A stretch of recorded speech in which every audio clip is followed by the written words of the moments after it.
Good morning and welcome to my garden.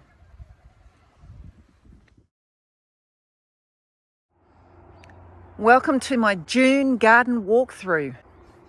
The seasons have changed and there's been a lot going on in this garden.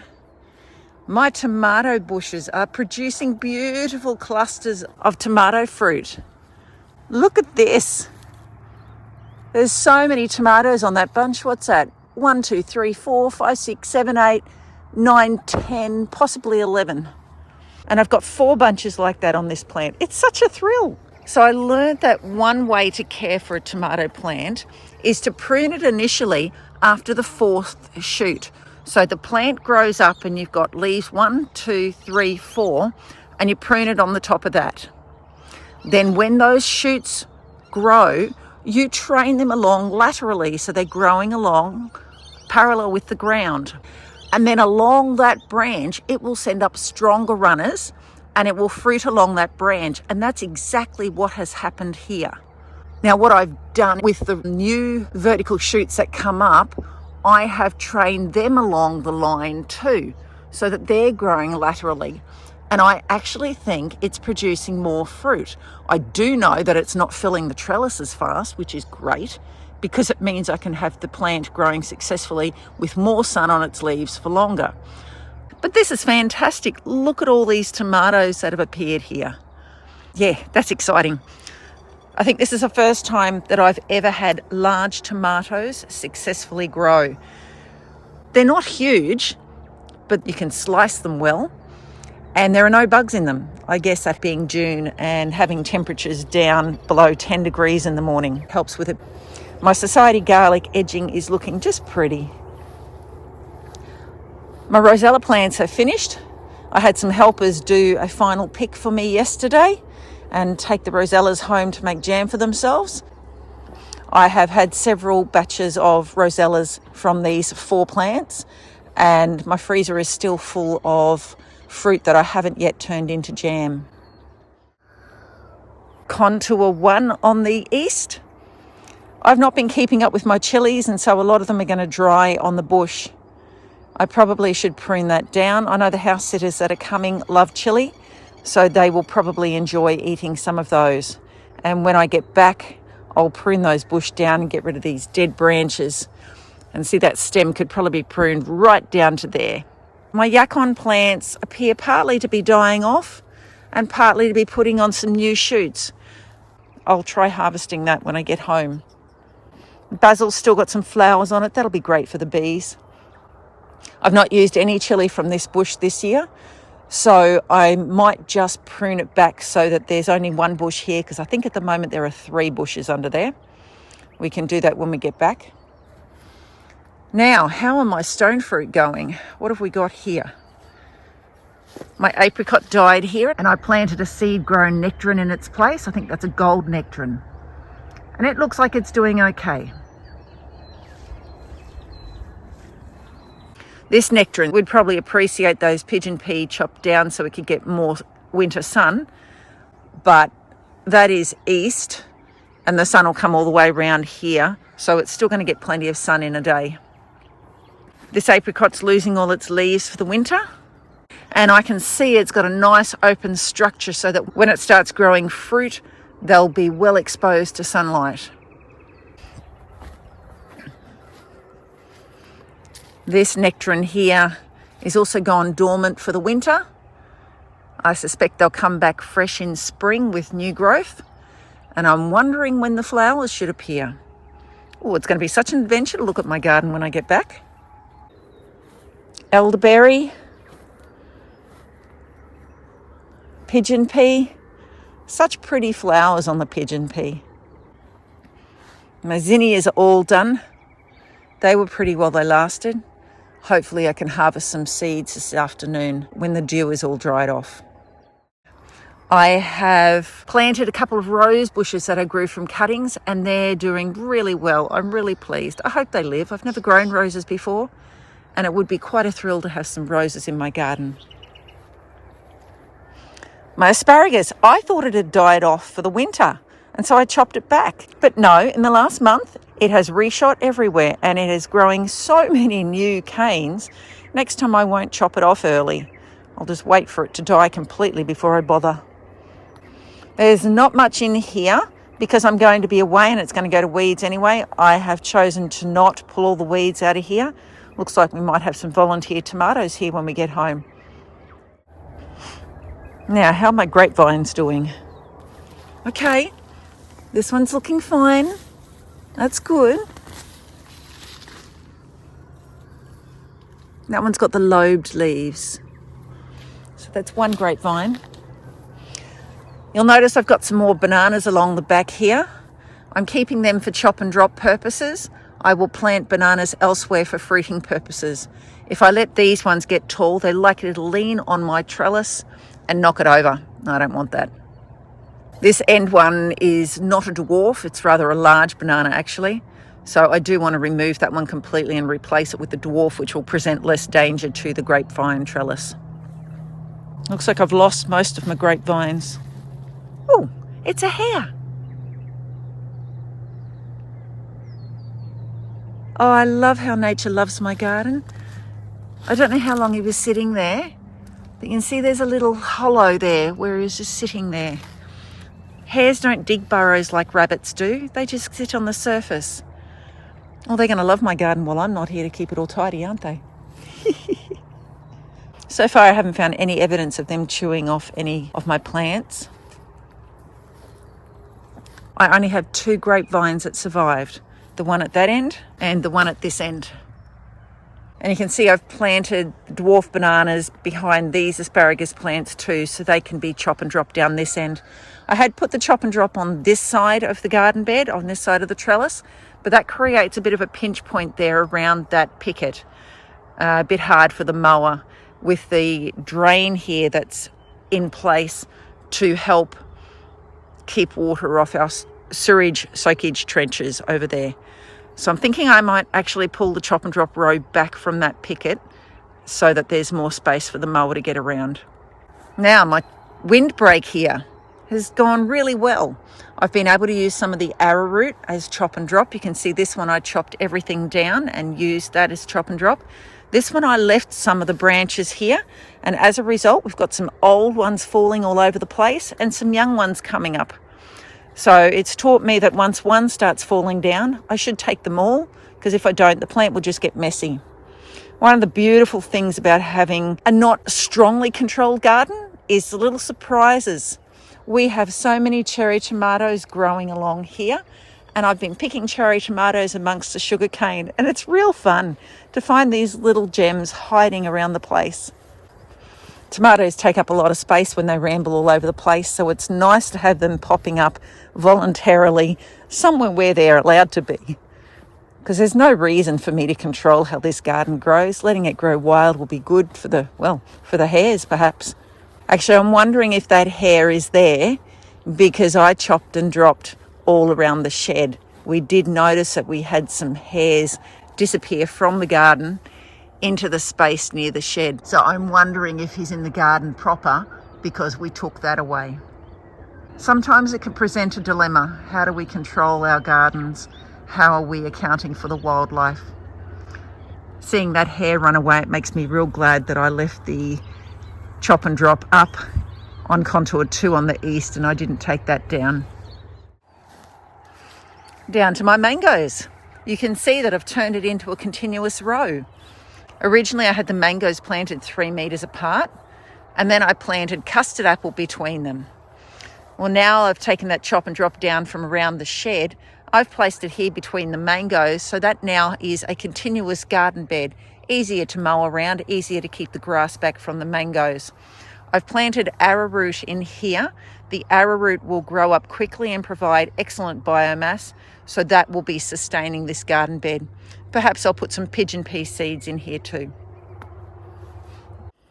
My archway is looking rather bare. The beans that I had growing over it in the summer have obviously died off. I have planted sweet peas, but because I've been busy with packing and preparing for this trip, I haven't been watering it very often. This is my pond area. The jaboticaba was moved, and now I just need to find the time to finish digging it out. contour one in the middle. I've got a carrot going to seed here, and that'll be all ready for me to harvest and spread by the time we get back, so I can have some more carrots growing. I've been picking shallots, and the other day I picked a whole bunch of shallots here, and I replanted a single bulb so that can regrow into another bunch for me. The limes are finished. We had some good limes and we've made some lime curd. Another pineapple coming on there. The lemon's still got one fruit hanging down low, and this lime plant still has some limes on it. These carrots are still a bit small for harvesting yet.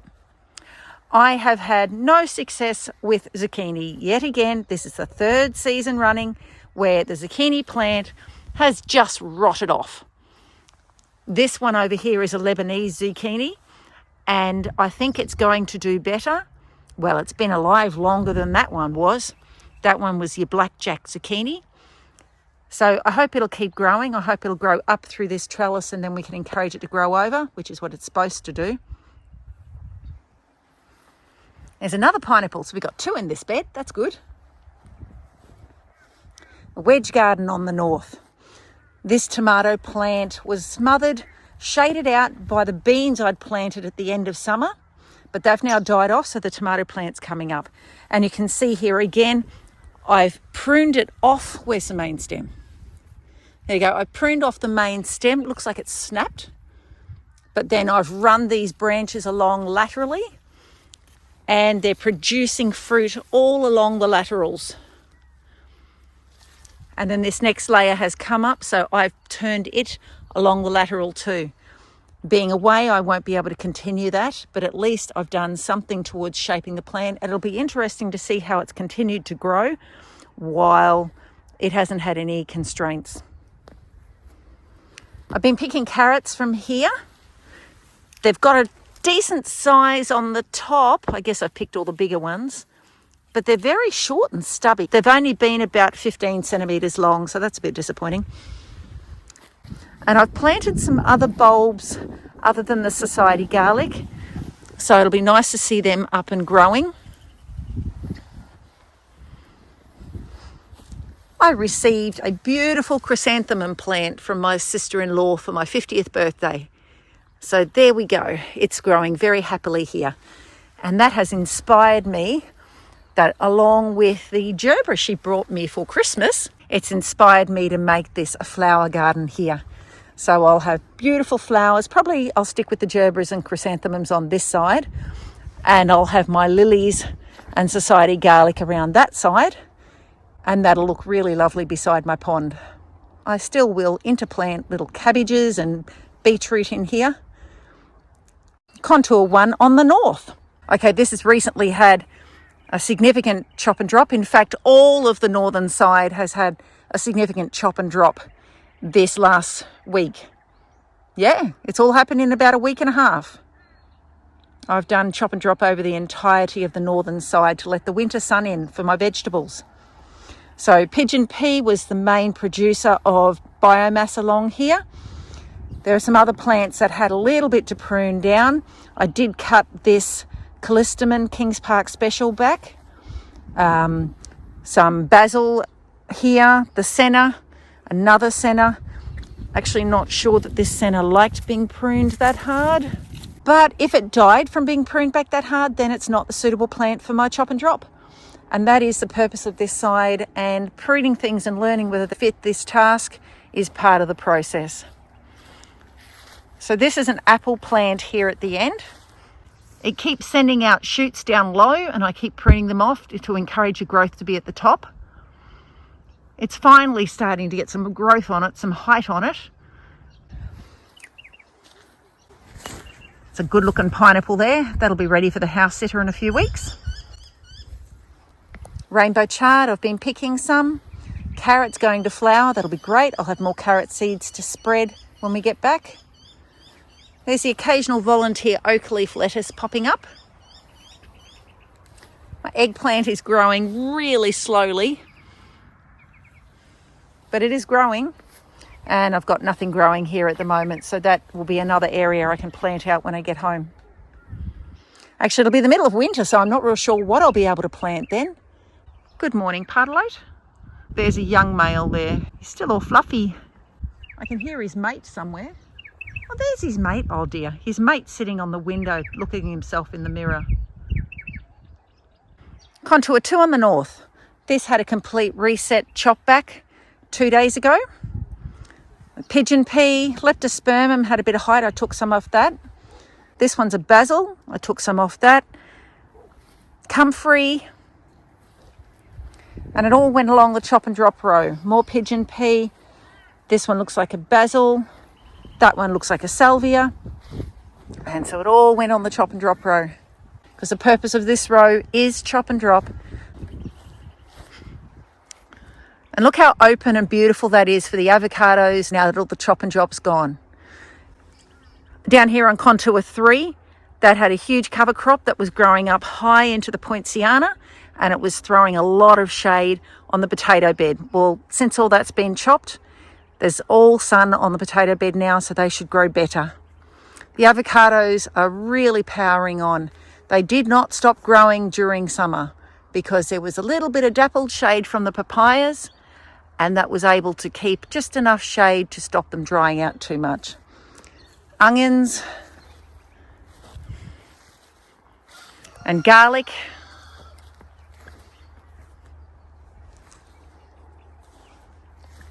More garlic, 2 different varieties of garlic here.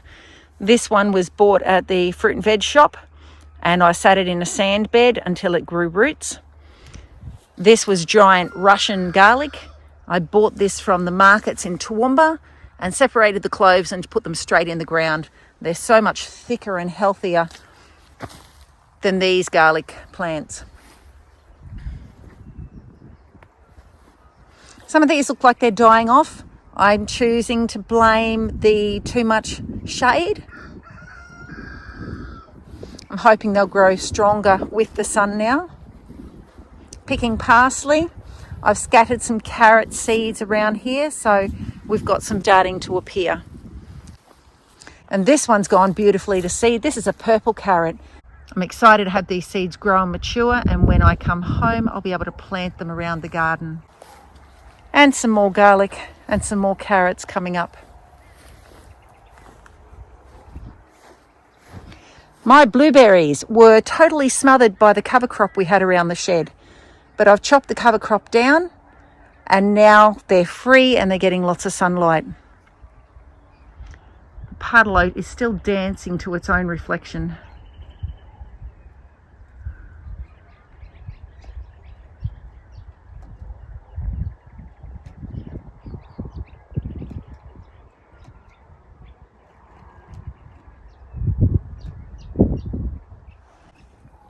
So the blueberries, because they were so smothered, they weren't getting their full sunlight requirement. So they're not terribly happy. But I have got some flowers appearing here on the Biloxi and some here on the Gulf Coast. This one, the Sunshine Blue, is doing the best. And it's got its first flowers here and some new shoots. And I'm sure that's just going to spring forth with new growth now that it's got full sunlight again. Contour 3 on the north. Wow, what a transition. There was so much shade coming over here. That poinciana was really tall. And the cover crop was growing up into it. And it was almost like a wall here. You couldn't see through. It made nice privacy from the neighbourhood. But the purpose of this area is vegetable production. And that wasn't working there. So I chopped that all down, and that is quite a significant pile. And in chopping that down, I was able to expose my figs to sunlight again. So when the season changes and it's time for them to produce fruit, I reckon I might actually get fruit off these this year. This sweet potato is a white one with a splash of purple in it, and it's quite yummy.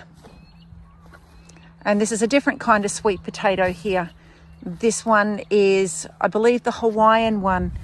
This one's got the 2 different shapes of leaf, so you can't judge one leaf for the whole plant.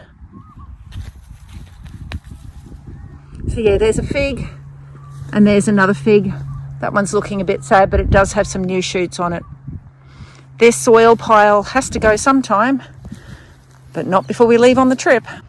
The chopper drop along here was mainly pigeon pea, and it was 4 metres tall, and it had a good head of seed on it. So I'm hoping that doesn't germinate for me all through my garden bed. That won't be pleasant. But I've chopped it down and put all the biomass here. You can see I've also pruned out some of the sweet potato and added that to the chop and drop. I had a number of succulents planted along here, and some of them are still alive. Some of them were crushed when I was doing the chop and drop. Actually, no, they're all here. That's an aloe vera. I know that one's a medicinal one. And that one. My coffee plant's doing okay. It's going to have a lot more sun on it now that I've chopped down the poinciana, because that was shading even over to here. Created a lot of shade. As you can see, those ones over there are creating a lot of shade. The canopy on this one was every bit as big and tall as those. I'm harvesting sweet potato from around here. This is a purple sweet potato with a whiter flesh. It can be a little bit dry, makes it great for stews. It's an apple plant, it's doing okay. That's a young one that I've planted there not so long ago. The greens that we planted along here from seedlings are doing really well. The fennel, first time I've ever grown fennel, that's looking good. My apple plants at the back there. And another one. Parsnip looks like it'll be great to harvest when we get back. I never did get around to putting protection around these broad beans to stop them falling over, but it seems like these ones just haven't grown as tall. I do believe the soil in these gardens is a bit depleted, so we will have to continue to add organic fertiliser pellets. A passionfruit vine's starting to grow up the tree a little bit. I've been wrapping the vines around themselves. Once they get up to the fork, they'll be able to hang on a little bit better. But until then, I need to wrap them around each other to hold them on. Here's the rest of the brassicas that we planted from seedlings. They're starting to be attacked. Can't see the bugs on these. Yeah, okay, so they might be mostly eaten by the time we get back. Here we go, this pak choi has got a lot of aphids on it. Nope, that's not aphids. That's caterpillars. Well, chooks can have that one. So there's my garden bed. Looks a lot different from what it did last month. And I do enjoy the different seasons of the garden. Seeing the changes, acknowledging the work that I've done and the changes that I've helped to make, but also being thankful for the changes that the Creator makes, because He makes them grow. I don't do that. I can't do that. And seeing the changes that'll happen over the coming years, it gives me hope that I too can grow up and change and become more than I am. And give thanks to the Creator for working in my life too. Thanks for watching.